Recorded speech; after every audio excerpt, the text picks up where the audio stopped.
ഭദ്ര ചാമുണ്ടി സ്വാമി മീശ മുനീശ്വര എല്ലാവരെയും രക്ഷിക്കൂ. ഓ മോളുടെ കല്യാണം കഴിഞ്ഞിട്ട് വർഷം 3 ഇതുവരെ ഒരു കുഞ്ഞിക്കാല് കാണാനുള്ള ഭാഗ്യം ഉണ്ടായിട്ടില്ല സ്വാമി. അമ്പലങ്ങളും ആയ അമ്പലം മുഴുവനും ഞാൻ കയറി ഇറങ്ങിയിട്ട് യാതൊരു പ്രയോജനം ഇല്ല സ്വാമി. ലോകത്തുള്ള അമ്പലങ്ങളിലൊക്കെ കയറി ദൈവത്തിനെ കണ്ടിട്ട് അവസാനം ഇങ്ങോട്ട് കയറി വരും. സ്വാമിജിയെ വിശ്വസിച്ചാ ഞങ്ങൾ വന്നത്. എന്തെങ്കിലും ഒരു ചെയ്യാം. എല്ലാം ആ മീശ മുനീശ്വരൻ നോക്കിക്കോളും. രുദ്ര ഭദ്ര ചാമുണ്ടി ഓം കാളി മഹാകാളി ഹോ.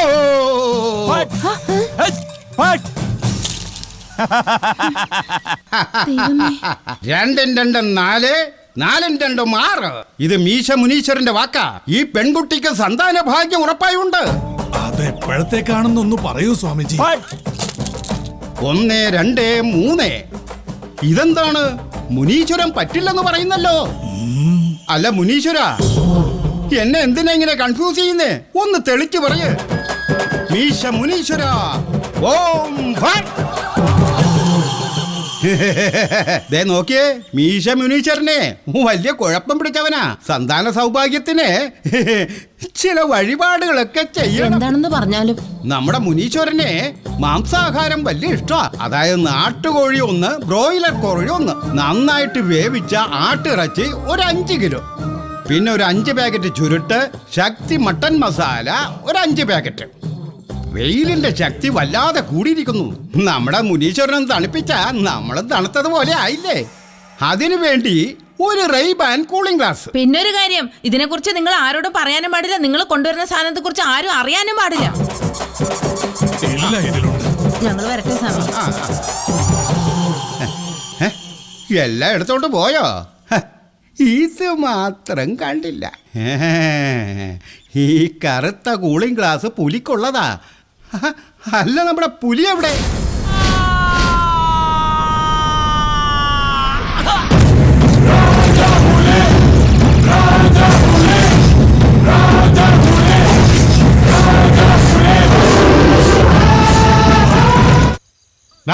നീ എവിടെന്നാടാ? മോനെ ദിനേശ, മനസ്സിൽ കുറ്റബോധം തോന്നി തുടങ്ങിയാൽ പിന്നെ ചെയ്യുന്നതെല്ലാം യാന്ത്രികമായിരിക്കും. ഇതൊക്കെ അറിയണമെന്നുണ്ടെങ്കിൽ സെൻസ് ഉണ്ടാവണം, സെൻസിറ്റിവിറ്റി ഉണ്ടാവണം, സെൻസിബിലിറ്റി ഉണ്ടാവണം. മനസ്സിലായടോ ഇട്ടിക്കണ്ടപ്പാ? ഈ അസുഖത്തിന് ഒരു മരുന്നേ ഉള്ളൂ.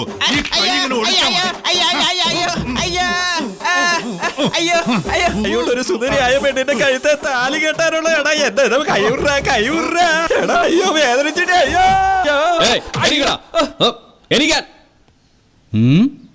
നമസ്കാരം സാർ.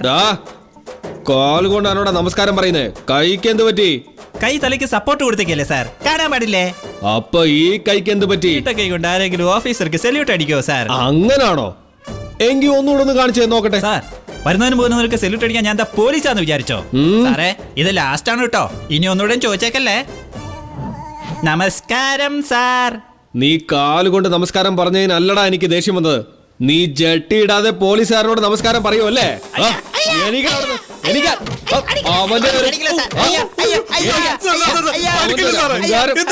ഒരു മനസ്സാക്ഷിയില്ലാതെ നിങ്ങൾക്ക് കേസില്ലെങ്കിൽ വല്ല ബ്ലേഡുകാരെയും പിടിക്കേ, അല്ലെങ്കിൽ പിള്ളേരെ പിടിക്കുന്നില്ലേ അവരെ പോയി പിടിക്കേ. അതും പറ്റിയില്ലെങ്കിൽ ഫ്ലൈറ്റിൽ കയറി പോയിട്ട് ഡൽഹിയിൽ റേപ്പ് ചെയ്യുന്നില്ലേ അവരെ പിടിച്ചോണ്ട് പോവാ. അങ്ങനെ വല്ല നല്ല കാര്യങ്ങളൊക്കെ ചെയ്യേ. അത് വിട്ടിട്ട് വെറുതെ കിടന്നിറങ്ങണം ഞങ്ങളുടെ മക്കോട്ട് കയറുന്നേ. എടാ വൃത്തികെട്ടവനെ, എന്റെ സുപ്പീരിയർ ഓഫീസേഴ്സ് പോലും എന്നോട് ഓർഡർ ചെയ്യാൻ ധൈര്യപ്പെടാറില്ല. അങ്ങനെയുള്ളപ്പോ നിനക്ക് ആ ധിക്കാരമോ?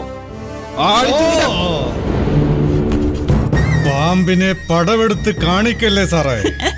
സാറിനെ വലിയ വലിയ പാമ്പുകളൊക്കെ പടവെടുത്ത് കാണിച്ചിട്ടുണ്ടല്ലേ സാർ?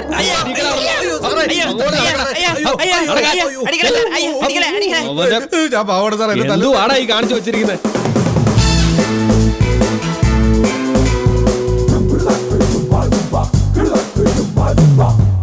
അതാരാത്? അതോ കരീന കപൂർ. എന്നെ സാറിനെയും പോലെ വെള്ളത്തിലല്ല കുളി, പാലില കുളി. അതാ പാല് പോലെ വെളുത്തിരിക്കുന്നു. അയ്യോ അത് വിട് സാർ. നമ്മുടെ അടുത്തേക്കുന്ന ചരക്കിനെ നോക്കിയേ. അവളുടെ പേരാണ് സാർ കാതറിന കൈഫ്. വെള്ളം അടിച്ചാലല്ലേ സാർ ഫിറ്റ് ആവൂ. ഇവളെ കണ്ടോണ്ടിരുന്നാലേ കത്രീന, നീ വെറും ചെമ്മീന. നിങ്ങൾ തമ്മിൽ ജോഡിയോ? അയ്യോ സാറിന്റെ ഒരു കോമഡി, സാറിന്റെ കോമഡി. പിസിക്കും ഇൻസ്പെക്ടറിനും തമ്മിൽ വ്യത്യാസം അറിയാത്ത നീയൊക്കെ സ്റ്റൈലായിട്ട് പോസ്റ്ററിൽ ഇൻസ്പെക്ടർ വേഷം കിട്ടിയാ നിൽക്കുന്ന സാറേ.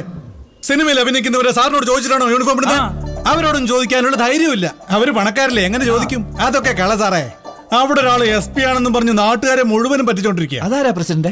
SP ബാലസുബ്രഹ്മണ്യം. ഡാ, അതെല്ലാം വലിച്ചു കീറി കളയടാ. ഞങ്ങൾ വെറും സാധാരണക്കാരെന്ന് വിചാരിക്കരുത്. ഞങ്ങളുടെ പിന്നിൽ ആളുപോലെ കൊണ്ട് ഒരു സംഘമുണ്ട്. സംഘം എന്തുവാടാ അത്? യുവജന സംഘമോ? വിവരമില്ലാത്തവർക്ക് വിവരം നൽകുന്ന സംഘം. എന്തുവാടാ ഇതൊക്കെ? 10 പൈസയുടെ വിവരം അടുത്തുകൂടെ പോലും പോയിട്ടില്ല നിനക്കൊക്കെ. പിന്നെ എന്തോ ഉണ്ടാക്കാനാടാ സംഘം? അതെന്തുവാടാ ഒരു കൊടി? അത് ഞങ്ങളുടെ സംഘത്തിന്റെ പതാകയാണ് സാർ. ഡോ, അത് ആദ്യം ആരെങ്കിലും സംഘത്തിന്റെ കൊടിയോ പോസ്റ്ററോ വലിച്ചു കീറാൻ നോക്കിയാ അവന്മാരെയൊക്കെ അടിച്ച് ഞാൻ പീസാക്കിയിടാൻ സംയമനം പാലിക്കൂ. കീറാൻ ഒരുത്തനുണ്ടെങ്കിൽ ഒട്ടിക്കാനും ഒരുത്തനുണ്ടാകും. നമ്മുടെ സംഘത്തിന്റെ നിയമോപദേശകനെ വിളിക്ക്. ബാക്കിയൊക്കെ അവൻ നോക്കിക്കോളും. Objection your honour.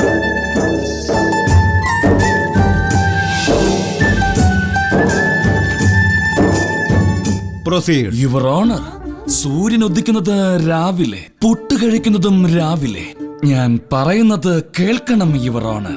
തെറ്റ് ചെയ്തവരെ ജയിലിൽ അടയ്ക്കണം യുവർ ഓണർ. എന്താ പ്രസിഡന്റ്? ലോയർ അടിച്ചു തകർക്കണോ? സെക്രട്ടറി, വക്കീലാകാൻ വേണ്ടി മാത്രം ജനിച്ചവനായവൻ. ആ കറുത്ത കോട്ടിനകത്ത് മുഴുവൻ ലൂപ്പ് ഹോൾസാ. ഇവന്റെ ഞരമ്പുകളിൽ സംഘത്തിന്റെ ചോരയാ.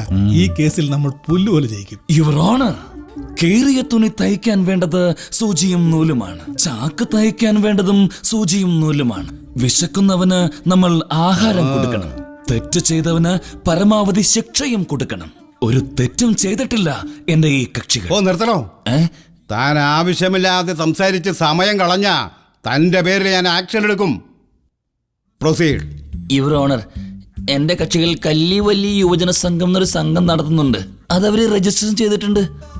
പക്ഷെ ഇന്നലെ പോലീസുകാര് അനുവാദമില്ലാതെ അവരുടെ സംഘത്തിൽ നുഴഞ്ഞു കയറി അവരുടെ കൊടിയും പോസ്റ്ററൊക്കെ വലിച്ചു കയറി കളഞ്ഞു. ഇക്കാരണത്താൽ എന്റെ കക്ഷികൾ മാനസികമായി തളർന്നിരിക്കുകയാണ്. അതുകൊണ്ട് അവർക്ക് 5 ലക്ഷം രൂപ നഷ്ടപരിഹാരം കൊടുത്ത് ഈ കേസ് ഒത്തുതീർപ്പാക്കണമെന്ന് അപേക്ഷിക്കുകയാണ് യുവർ ഓണർ. സംഘം രജിസ്റ്റർ ചെയ്തതിന്റെ കോപ്പി ഞാൻ കൊണ്ടുവന്നിട്ടുണ്ട്. രാജപേട്ട ഇതായിട്ട് കൊടുത്തേ.